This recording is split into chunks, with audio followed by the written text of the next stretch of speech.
Hi అండి, అందరికీ నమస్కారం. Welcome back to my channel. ఈరోజు వీడియోలో పాతకాలం పద్ధతిలో వంకాయ ఎండు చేపల కర్రీని చాలా సింపుల్గా టేస్టీగా ఎలా తయారు చేసుకోవాలో ఈ వీడియోలో నేను మీకు చేసి చూపించబోతున్నాను.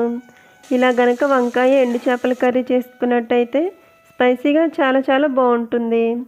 ఇప్పుడు వంకాయ ఎండు చేపల కర్రీ తయారు చేసుకునే ఆ ప్రాసెస్ చూసేద్దాం.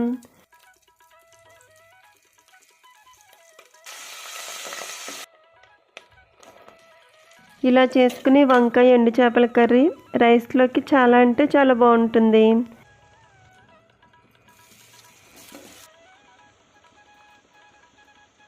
ఈ ప్రాసెస్లో చేసుకున్నట్టయితే పాతకాలం నాటి వంకాయ ఎండు చేపల కర్రీ రెడీ అవుతుంది. సో ఫ్రెండ్స్, ఈ వీడియో నచ్చితే లైక్ చేయండి, అలాగే మీ ఫ్రెండ్స్ అండ్ రిలేటివ్స్కు షేర్ చేయండి. Thank you for watching video friends.